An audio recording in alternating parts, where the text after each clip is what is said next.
We have 95% of our customers, they are members. Wow. And we are selling a member to 6 out of 10, and then a membership to 6 out of 10 new clients. We have actually gained by 14% each year Wow. in average. And it is organically. So given your auditor and finance background, I guess that didn't sit well with you. Saying, there's no controls here. People are doing whatever they want to do in the store. And we actually lost money every day.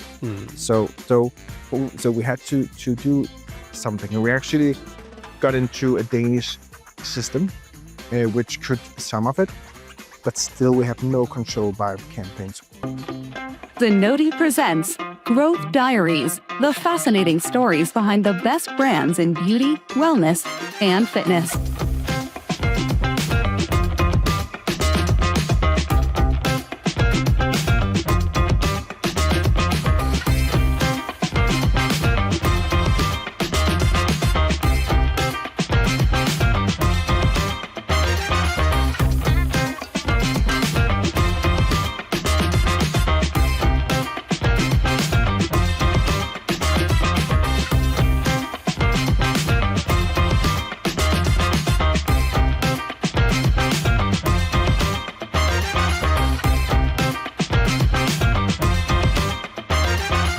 Today we're talking to Tommy Nielsen, the CEO behind one of Denmark's most exciting salon brands, Rodeo. Launched in 2015, Rodeo set out to rethink the entire salon experience. With no background in hairstyling, the founders took an entrepreneurial approach, focusing on innovation, great atmosphere, and customer experience. Under Tommy's leadership, Rodeo has grown to 11 locations, built a loyal community of over 20,000 members, and even launched its own product lines, all the while challenging what a salon can be. Tommy shares how a fresh perspective can disrupt an industry and what it really takes to build a beauty brand that people love. So, welcome to Growth Diaries, Tommy. Thanks for making the time and traveling down to London to do this interview. So, I want to start off first with, your story of, we'll come to Rodeo in a bit. I mean, of course, it's a beautiful brand and what it stands for, but your personal journey of intersection with beauty industry is quite unique. So you don't come from the industry, you haven't been a hairdresser. So give us a little color in terms of your background. I mean, and when you got intersected with Rodeo. Yeah, I was out, and I was not into the business at all from the beginning. I have never seen myself in the hair industry. But I started as an auditor and got my way to an advertisement company where I was the finance manager, became the CFO later, and at some point it was not for me to actually be hired by someone. I needed to start my own business.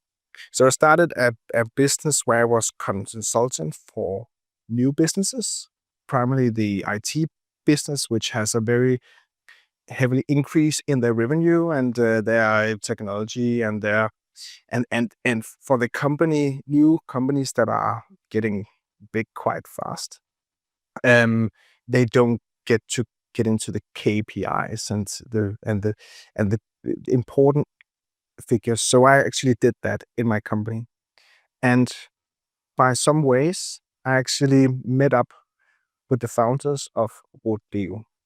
They had a company where they have gained from 1 salon to 5 salons within 2 years.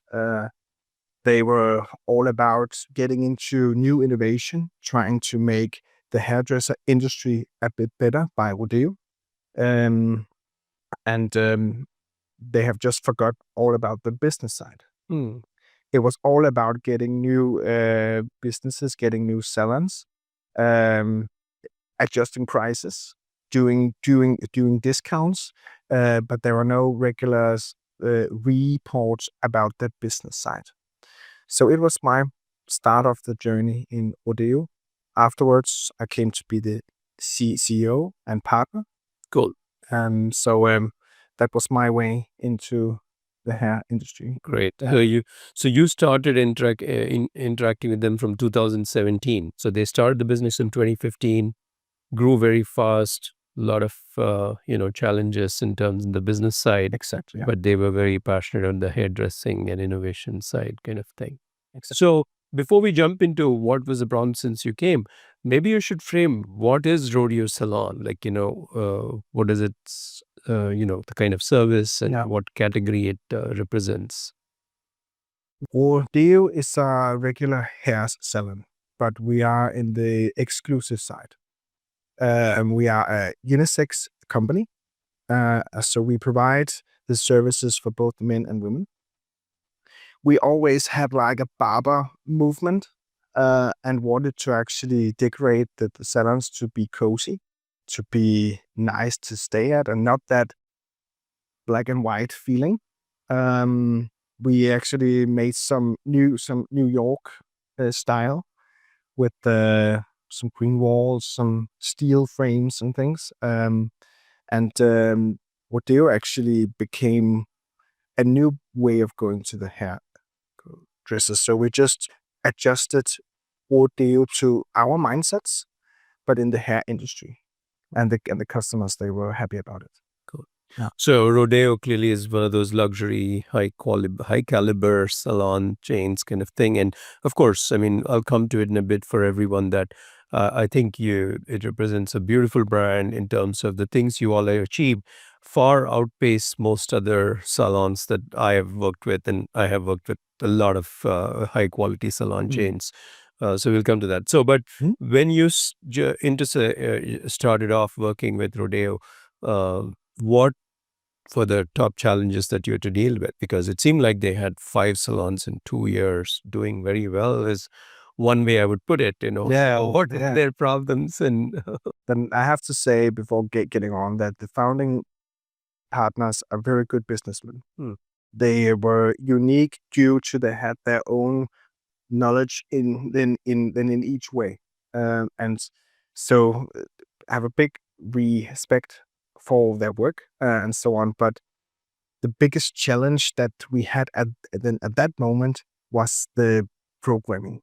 We had a system where we have built our POS was a web shop.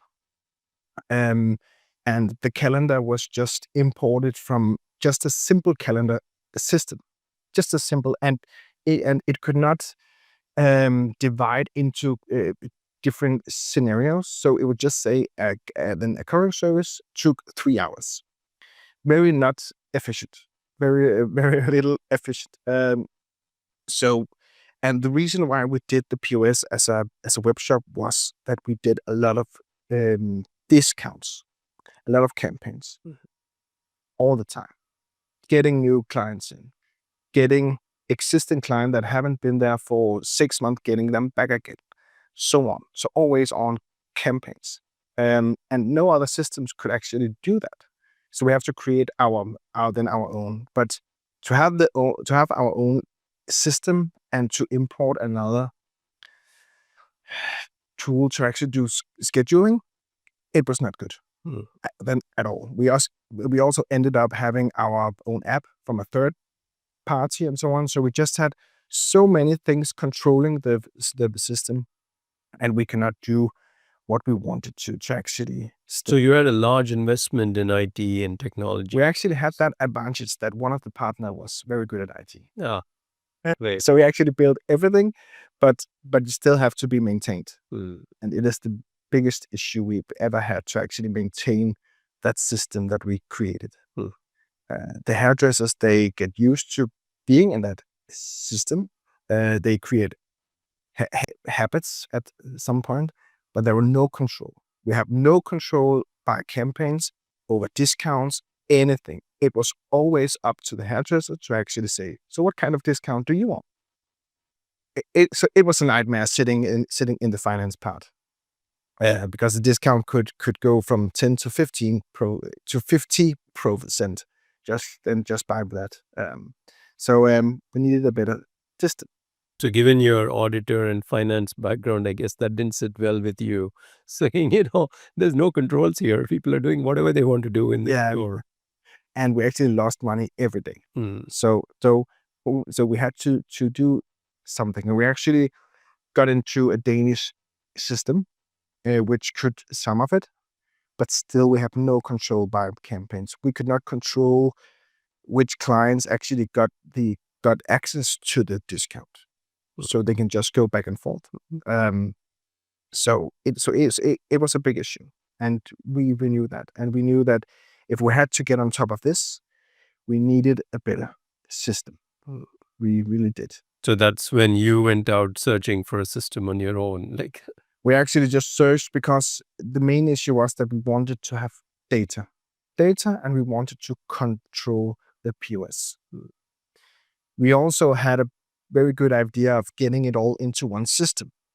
That would be so good if it was possible, even just possible, to get two things into just one system, to get the POS and the schedule, and then afterward we could do the app.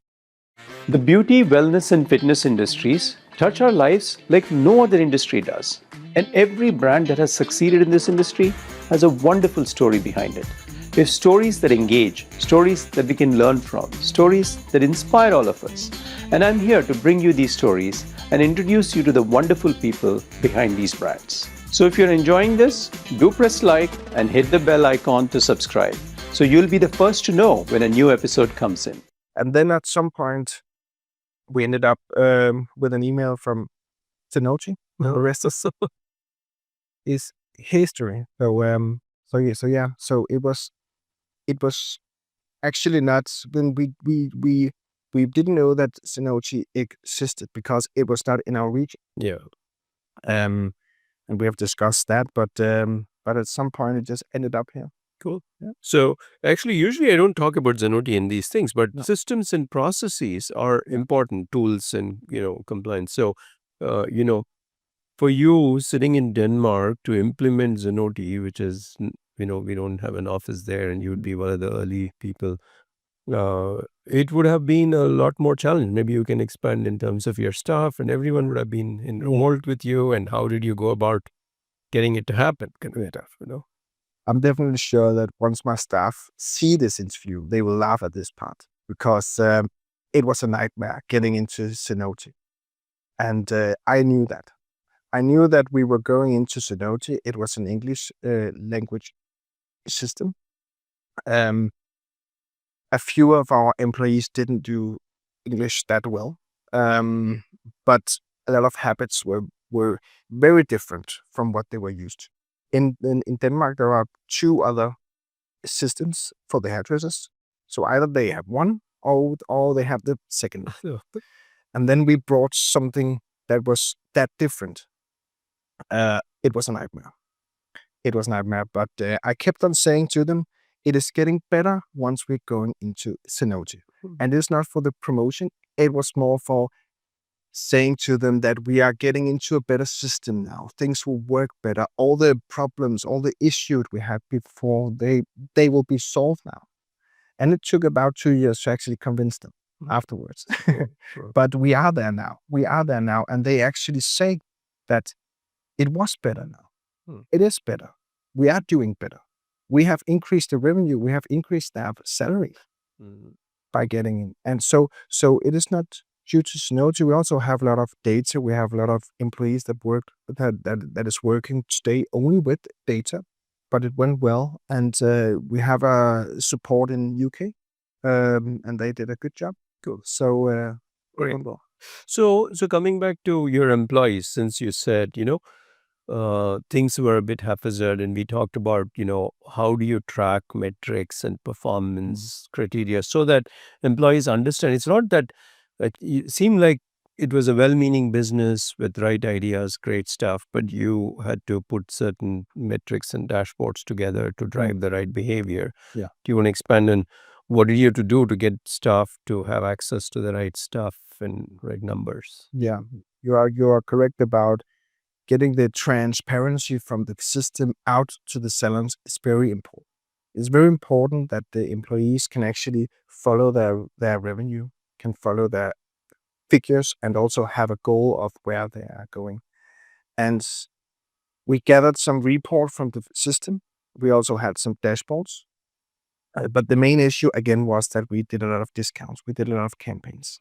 And and Synology was not ready for our way of actually doing it, so it didn't show the correct figures. So we had to create our own reports along with, but Synology has very good the API. And it is actually quite open, so it's very easy for a third party to actually create dashboards for us, which our sellers use every day. They are showing it to each other by Slack. They are using it to courage in competitions and so on. So getting the data easily is a very nice thing. So making the data transparent you make it very transparent to all the providers, so they know yes, all their metrics. They can they see other people's metrics, saying, where do I sit? Oh, I'm number 5 and not in the top. they can see the sellers, but they can also see the top 5 for the day for all Rodeo staff. So they are encouraging each other to actually say, yeah, we had 3 in top 5 today. Okay. And that is very nice. That gamifies it and makes them competitive. Yes, exactly. And it is important to actually getting them to see their own figures, because otherwise they don't know if they are doing great or they can do better. Yeah. So it is a nice thing. Cool. So that's I'm a firm believer that I think making data transparent and in real time is very important, because it drives the right behavior by people, because they know where everyone stands and all that stuff. Yeah. So many businesses do it, but they do it monthly or things like that, whereas showing it every day creates a kind of different culture in the company. Yeah, we are showing them the dashboard for everyday sales. Like can also do the app, but they are having their own setup for our company.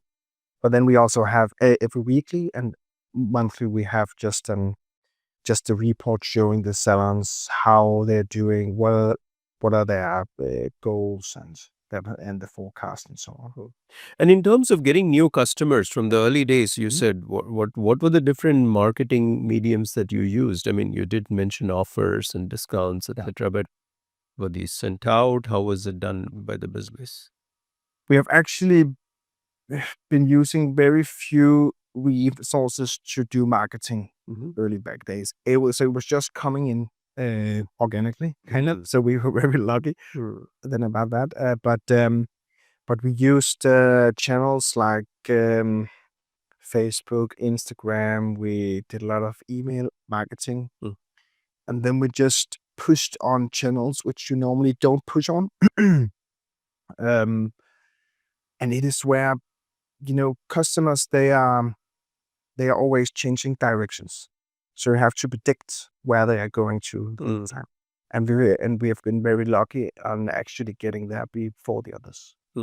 So it's very difficult for me to actually say where have we performed best, which channel has we performed best. But I know that when we did campaigns or we did discounts, if we had the customers' data, their telephone number, their emails, we always won a lot by using texting. So if we send a text message saying that we have a discount, we have a campaign, it worked very Bring good. them in. Okay. Yeah. Cool.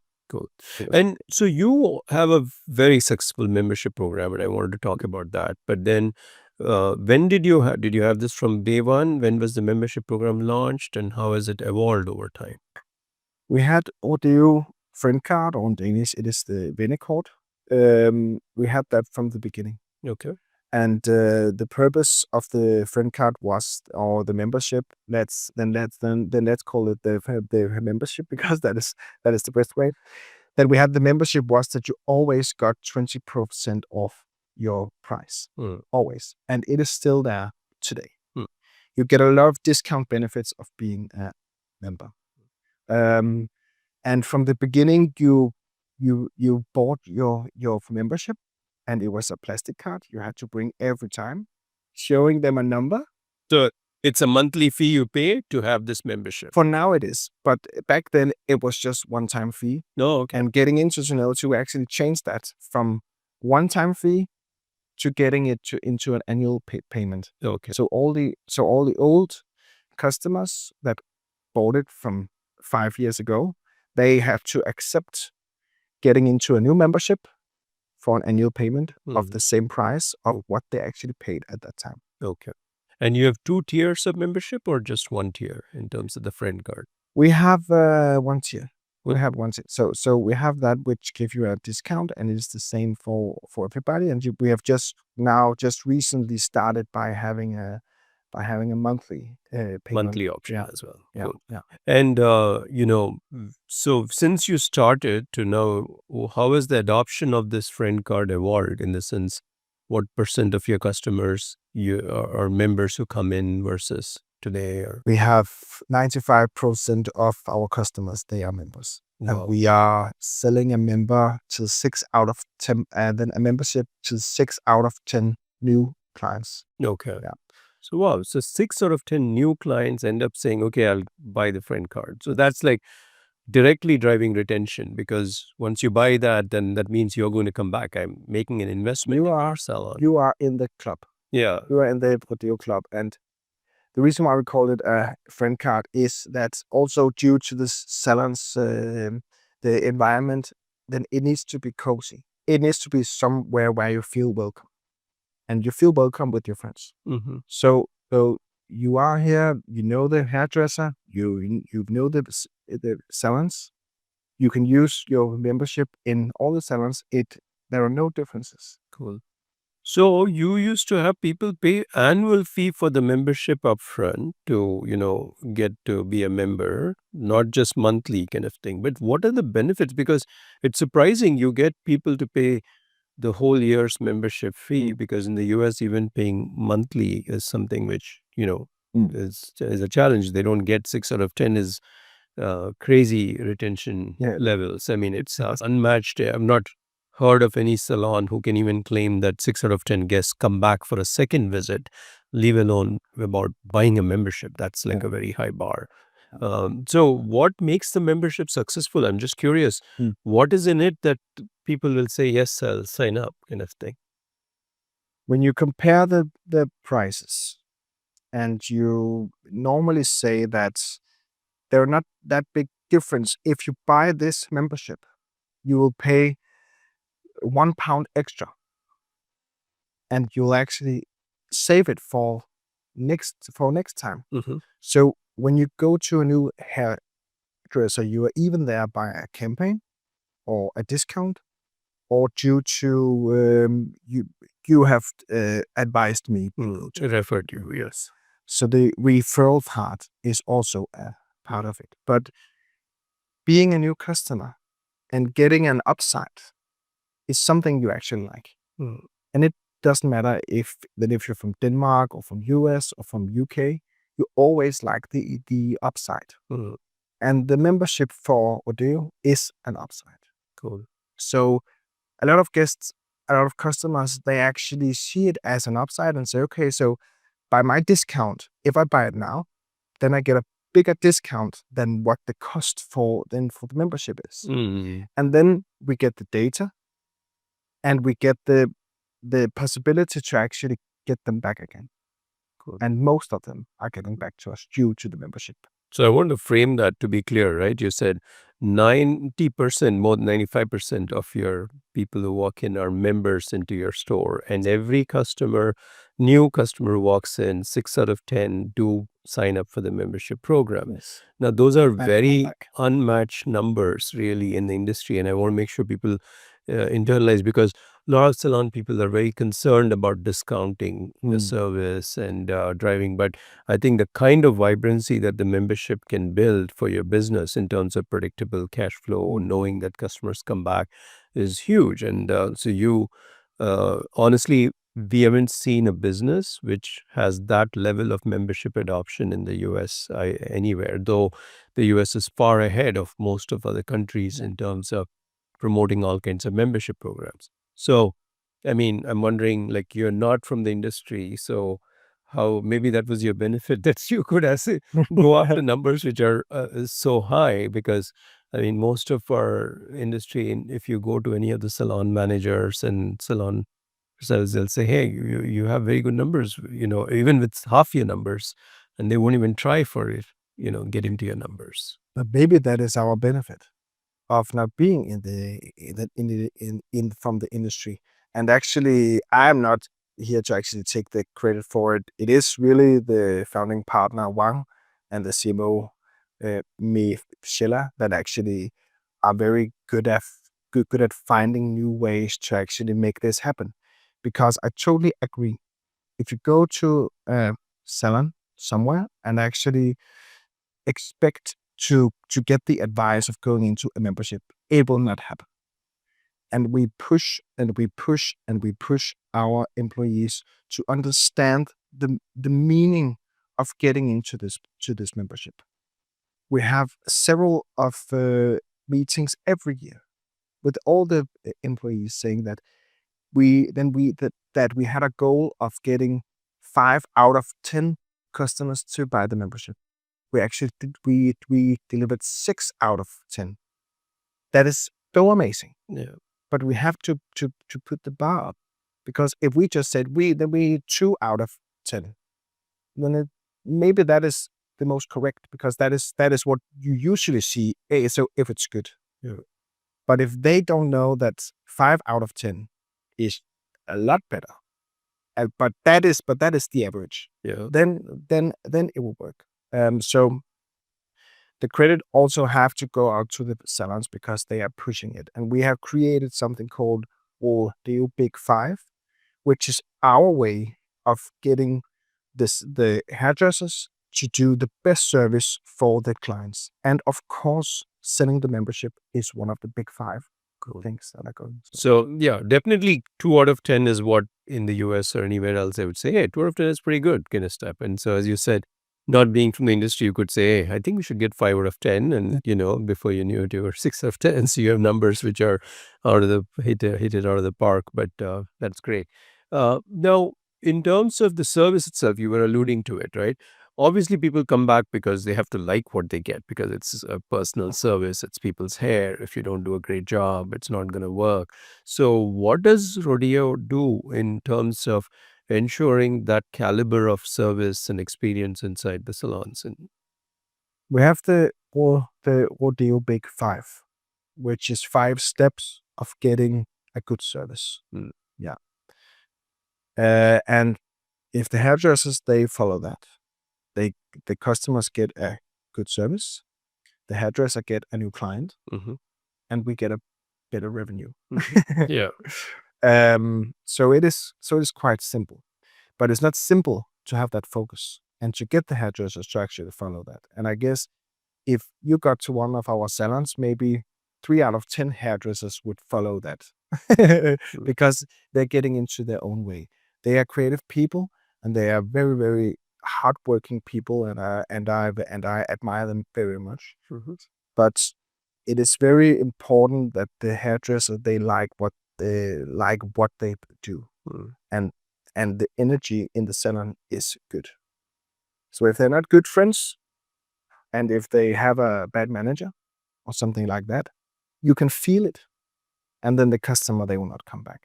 But if the energy is good, and the employees, they follow the simple steps, then it end up being a good a good time staying at your hairdresser. And if you have a good time, you also get a good hair. Yeah. And you remember that. Yeah. But how would you break down those 5 steps? One of them was membership, but what? Yeah, we have different steps that actually goes from the beginning of the service till the end. And the 5 steps are a secret for Rodeo. Okay. Because that is the recipe Okay. of where we are going. But what I can reveal is that it is something about the service which makes the experience better. And then there are some sales steps which provide the customer with the products they need. It gives them an exclusive service, but it also tells something about us. Cool. So it is something that works. So the 5 steps is the entire journey from the time a customer comes in to leaves. What are the things your staff must do properly to make sure this is a delighted customer? Yes. And you've kept it simple so people are very aligned and can try to. They can totally relate to it, and the customers can also. So if they see it, and they don't, but if they see it, they can also relate to it. And I said that 3 out of 10 hairdressers, they are not following it, but in some way they are. Yeah. But maybe in their own way. Yeah. Maybe we can say it like that. Yeah. So in 2017, when you came on board, there were 5 salons. But Yeah. today, how many salons do you have? Yeah, 11. 11. So 11. you've added those since you've been running the business. Yeah. Growth Diaries is brought to you by Zenoti, the software trusted by over 30,000 salons, spas, med spas, and fitness studios. So in terms of growing salons, like, we were discussing, finding staff and, being able to have the right staff for the caliber of service you offer could be hard in a smaller market like Copenhagen. Yeah. How did you go about doing that? Yeah. And it has been difficult. It has been difficult due to we from the industry was not, how can I say it? The industry, they looked at us saying that you are the new guys, you're not going to stay here. So they advised all their employees to say, don't go to Rodeo. That is a very dangerous place. They are closing in a minute, so don't. But we actually just stayed on, and we've been working against that, convincing employees to just try us out, to stay with us, to even though we fumbled because we are not from the industry, we didn't know what we were doing. To be honest, we're just pushing things, being very annoying for the employees. Some of them, they stayed with us. They've said that they are okay. They are doing something else, and the business actually need this. The industry needs someone to come in and try to push things. So we went on getting better and better, and we actually did some great sales work, which gave the employees very good salaries. And if you're getting a good salary and you have a good environment, we had a lot of parties. A lot of our employees, they are between 20 to 30 years old. So partying is very important. Yeah. So we had a lot of parties. But you're right about the fact that I do believe that people need to make, if they see a growth in their personal compensation as stylists, that makes a big difference. And in the end, that is a guidepost that you have to see how do you help them. So it looks like for you, coming from outside, you could crack the code to say, how do you help stylists make more money than the industry is used to? And that made people believers in your brand. Exactly. Yeah. Now, in addition, though, you had to start your own academy and do your own people because, you said how many, Copenhagen only creates a few stylists every year. Yeah. But, so it could not be party all the time. We had to do something seriously as well. So we created the academy, which were for getting some more techniques, some more knowledge into the hairdressers. They always crave to get more education. So we ended up getting a lot of academies, a lot of courses within, the hairdressing side, but also sales and so on, because it is the behavior, it is the psychology of doing the hairdressing. And then again, we also had the issue that every year there is 40 hairdressers that end up being educated in Denmark. 40 is a small number. That's a very small number, and we need we actually need a new one every week, kind of. So you can do the math, and all the other salons do as well. So it is very hard to actually get good employees to get educated. You can always go and get some who aren't educated, but we have a term in Rodeo saying that we only hire educated staff. Because we have the we have to control the situation with the customers. They need to know that they get a good hairdresser.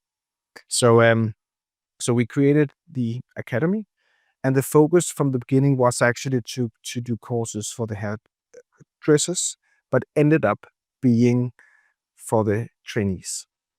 And by getting the academy to focus on the trainees, we could hire more trainees. So it ended up that for then in the fall here, we actually educated out of a course of 20 hairdressers. We ended up educating 6 of them. So it was quite nice to actually have that course, saying that most of them, they are hairdressers from Rodeo. So you have 2 tracks, looks like. One is for your existing stylists. They also get new education ongoing. And then there is this program for new people who go through a more fundamental program.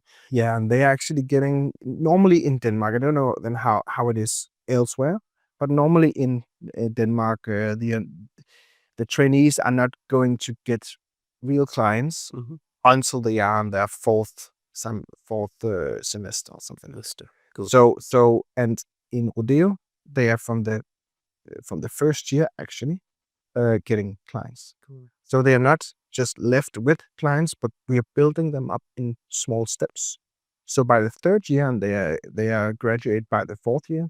By the 3rd year, they are standing alone with the guests. But looks like your education programs include not just technical skills, but everything: sales skills and product skills and how to customer engagement skills. So psychology, etc. So again, you coming from outside the industry made you look at the whole spectrum. Otherwise, many education institutions are just focused on technical skill sets and stuff. Yeah, coloring, cutting. Yes. Yeah, and that is very important to actually be innovative on, coloring and cutting and so on, because that is what the business is about.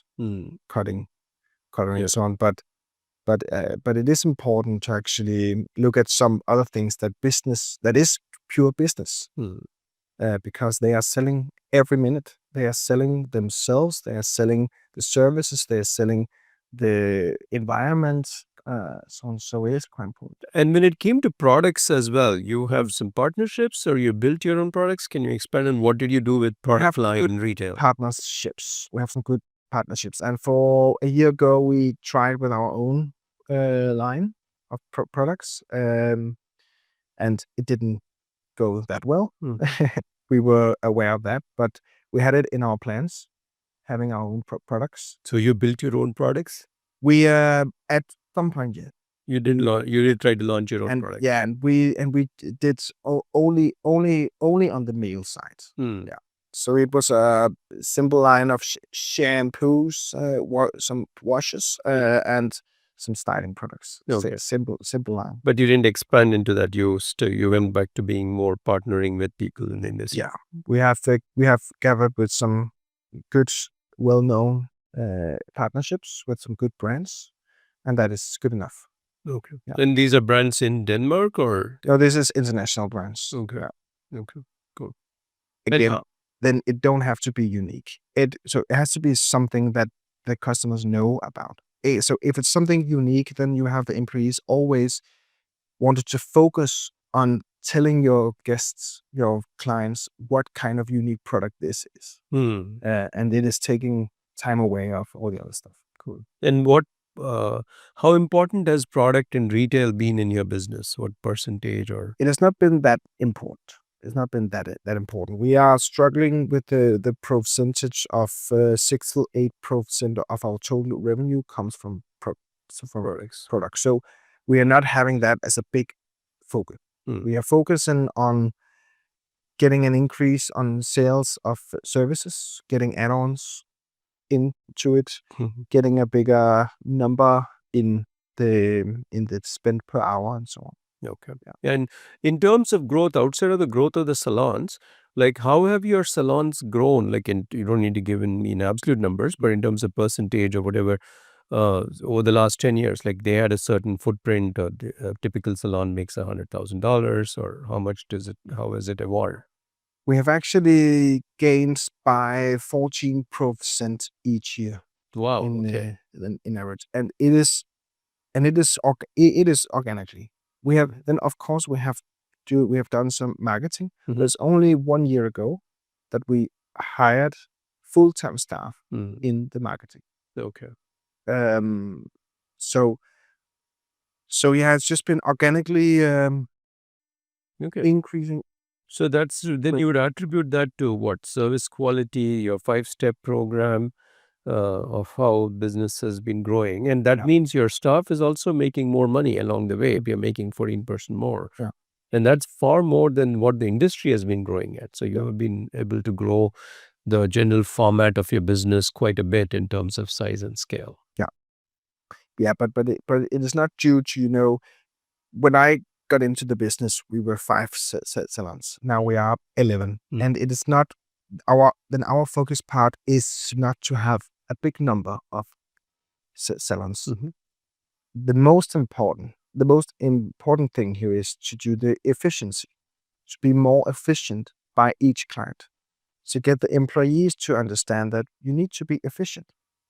Because if you want to have a new center, there is a new rent, there is new Yeah. fixed costs and so on. But if you have big enough Mhm. places, you can go from 4 hairdressers to 8 till 10 Mm. to 12, Yeah. 15. Mhm. And you can increase the efficiency by each employee. So it is not important for us to have 20 or 30 or 50 salons. It is important for us to have just enough, but do it efficient. Yeah. And I can, and I'm afraid of being too many salons. Yeah. Because right now we are about 100 employees. And as we have talked about, there's a lot of things they need to remember. So if I get 200 or 300, then I'm not able Yeah. to go along. So I guess you've created very vibrant atmosphere. So the salons have been for financially also more vibrant kind of stuff. And more recently, you were nominated for an award with the industry in Denmark industry for which usually goes to somebody who innovates and is a leader from a product or technical sense. Do you want to expand on what this award that you've been nominated for and how come your brand was nominated? Yeah, we've just received the information that we were nominated for an industry award. And we are nominated due to first of all the customer experience, where we do something a bit different, and the customers they are happy. But also we are nominated due to our technical innovation, to the technical side, how we are getting our customers to use an app, which is quite new in Denmark. Not the apps are the new, but from the hairdresser perspective, normally you just go into the web.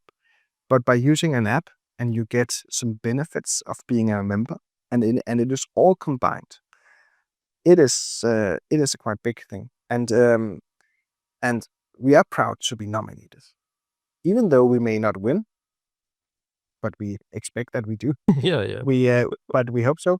But we are proud to be nominated because we have not been that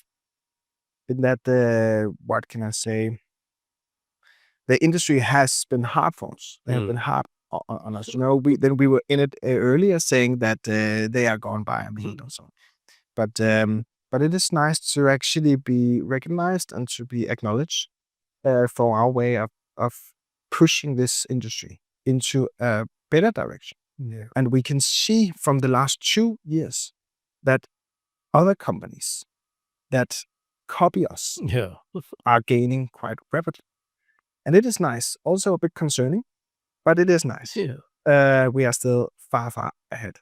But it is nice to actually see that new companies, the new generation are creating companies. They are doing a lot of campaigns. They are not worried about doing discounts.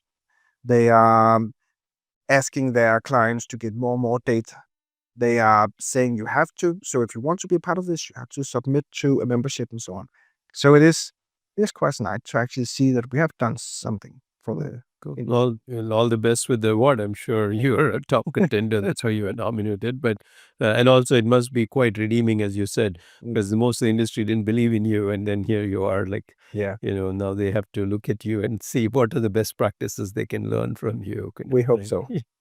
And I do think even for salons, not just in Denmark, I mean, the sheer fact that there is approaches to membership programs which are a bit different than the way people think about them, and that are not common at all in the industry. In all honesty, you're kind of a friend card. You pay for some money, not for the full service, but for the privilege of being a member, and then you get all these discounts. I think is very interesting, and I've seen this in India in a few places, and it has worked, but not in other places. So you've just recently completed 10 years, or almost there. Is that what the brand is? We have we are in by mid-April we are turning 10. A good milestone for an award, all that stuff kind of thing. It will be very good to actually have that crown. Yeah. So looking forward, what are your plans for the business? We will keep on innovating. We will keep on pushing memberships, getting the customers to get a good experience. We're getting into new times where, as I said before, we can see that a lot of competitors, they are coming into the market. Some of them are choosing Synology. But we are not afraid because we have a big system and we have 3 full-time employees to just handle Synology, and they don't. That is the big difference. But in the coming future, we will bringing more innovating stuff. We will ask more out of our employees. We will turn things around and do things differently. And right now we're actually back at the headquarters then discussing how can we do that. From the business side, we are just focusing on getting a better business, doing a bit more efficiency, finding where we are losing customers, because we are losing, especially men. So we need to find a way of actually gain at that part again, because men's services are quite important for us. It is the men's services you can fit in between coloring service and so on, so it's quite important. So it needs to be a focus on how to get the male customers back into Rodeo. Cool. Yeah. So it looks like you're very data oriented in terms of leveraging data to drive your next phase of growth. Yeah. And so in the next 5 years, in terms of outside of that, how many salons do you think the market has an opportunity for you to expand into? For about 2 years ago, we expanded to another part of Denmark than where we used to be. We are basically located in Copenhagen, but we just expanded to another part of Denmark called Jutland, and we want to expand there. We have increased. We have seen a 300% increase in Jutland. Starting by 3 employees, we are 9 now, and it just goes like. So we need to have more salons there. We only have 1, so we need to expand there, and we also need a few more just outside of Copenhagen. But then again, we have to focus on the staff that we have now. It is a journey that we do together. So it's not us and them, it is us all. And it is very difficult to actually maintain that part. So even though I would like to say that it is now that we are all of us, we are still divided into small groups and we need to get together. But when you create more salons, you get more staff. That is the way it is, and that is totally fine. But you also need to maintain the staff you already have, and there will be maternity leaves. A lot of them, they are women, and they are so welcome. We love babies, so that is good. But there are maternity leave, there are sick leave, they are jumping to other businesses, to other industries, taking new education. So And in Denmark, then a, a hairdresser, they are mainly hairdressers in average in 10 years. Yeah. So if they are done by 20, they are out by 30. 30. Yeah. So we need to, and we have just talked about that not that many hairdressers are educated each year. So you can see that the balance is that is not equal. Cool. So we need to maintain the seats that are occupied by now, and we also need to create them. Good. Growth Diaries is brought to you by Zenoti, the software trusted by over 30,000 salons, spas, med spas, and fitness studios. Good. So it's like, yeah, your growth is going to be capped by finding people and stuff, and Finding and maintaining, and also getting maybe breaking the circle of their lifetime of 10 years. Maybe breaking that and maybe the company to actually let them stay for 20 years. So you're coming from outside, you've broken other norms, so maybe this is another norm you can break down the road. That may be a new goal we've just found now. No, but it is something that we have a lot of employees that has been there for more than 5 years, and that is quite uncommon. Normally you're like 1 to 2 years and you change because you get a better salary or you need new co-workers. But you can just, in Rodeo, you can just shift to another salon. It is a new environment, there are new co-workers, and you get new sales. Cool. Yeah. So I had a few personal questions kind of thing, right? So is there a brand or company that you admire most, and why? We have a Danish company which is global, Joe and the Juice. And that is I just got a juice this morning. Joe and the Juice. That's where I was. They're actually just at the corner. I just saw them there, but they are just all over. And actually, Wang, the co-founding partner, is a very good friend with the founding partner of Joe and the Juice. So we have just been talking with them along the way, because we just saw that, Joe and the Juice, they actually did a very simple company, but they did it very differently. And they created an energy, they created a space where it was good to be at. It was something new. And even though it is just a sandwich and it is just a juice, the business side is data driven. It is data. Cool. But I love the brand because even I was in Paris, and it's very consistent predictability. So I didn't know it was a Danish founder who founded it. It is a Danish In fact, today only I was thinking, because I picked up the cup and it said, ordering a cup of coffee is like in 2019, because they were they're a very sneaky message, because they're trying to say you have to order it from your app, and they want you to get into the app, and it is the same thing as we do. Because if you have information about your customers, it is much easier to create behavior. Nice. I download that app because I've been visiting quite often to any city I go. Oh, George, let's go there because you get healthy stuff, and why not, kind of thing, rather than do Starbucks and copy it. So that is the company that we admire the most, and we have been looking up to ever since we started. Cool.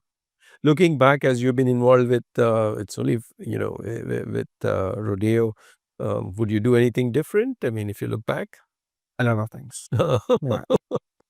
But I will not do it over. No. There are a lot of things that we could have done smarter. But knowing that we were not from the industry, we didn't know better at that point. So all the mistakes we made actually made the way for Rodeo. So it also maybe kept the employees with us, because they were saying, we know that it was not good, but they didn't know any better. We are maybe a bit sorry for them at some point, but a lot of things we could have done better to increase faster. But we've learned along the way, and it is the most important thing. Cool. But yeah, we at one time maybe grew too fast, That is the biggest threat a company can actually do is to grow too fast and Yeah. they're ready for it. Yeah. So in 2018 I just pulled a break.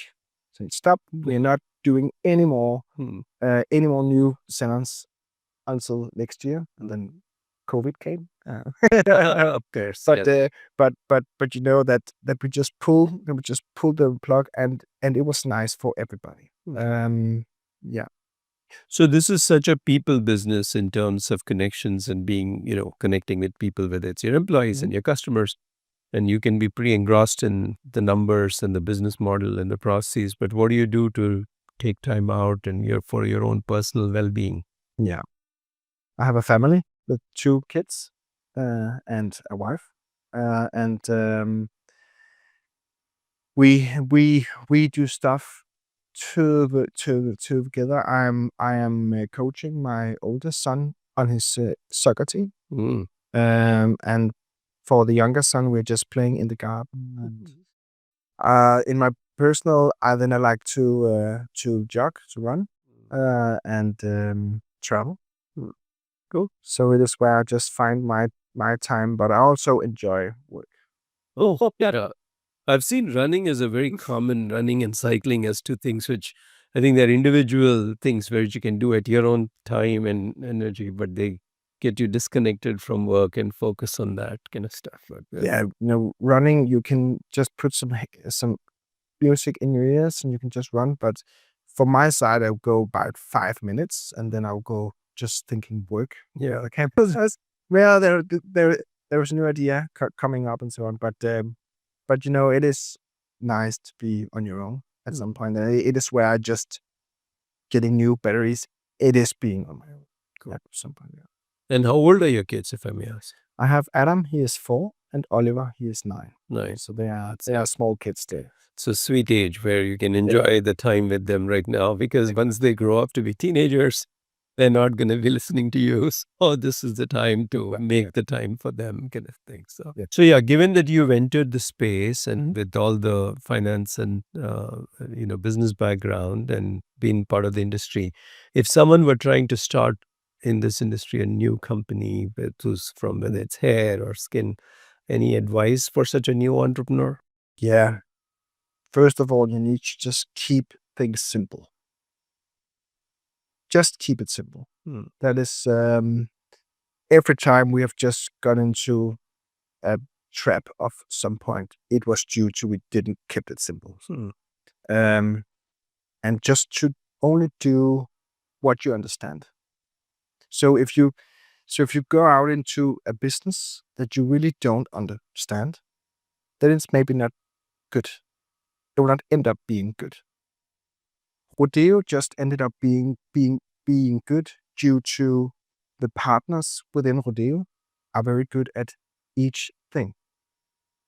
So where my low is my partner's high. So if I did it by myself, it would never been to what it is now. And I can say the same about my partners. So stay at something you know about and just keep it simple. That is my best advice. Yeah, I think that keep it simple is a good one. Like even Joe the Juice, they keep it simple in terms of when you walk in, it's like a beautiful, You know what it is? Yeah, clean brand and you understand what it's about, kind of stuff. Great. Okay, so thanks a lot for making the time, and I think it's a beautiful brand, Rodeo, that you have built, and I've seen so many salons, as I said earlier, and there's a lot to learn with seeing that 9 out of 10 of people who walk in have a membership, and then 6 out of 10 new customers who walk in sign up for a membership. Those are incredible benchmarks, which I wish the rest of the industry would aspire for and work towards. And we'll all figure out how to learn from you. Yeah. Great. Thank you for getting the opportunity to actually be here. Yeah, that is quite nice. And thanks for doing this in English. I know you're from Denmark, and English isn't your first language, but I try. Yeah, it was good. Yeah, thank you. Growth Diaries is brought to you by Zenoti.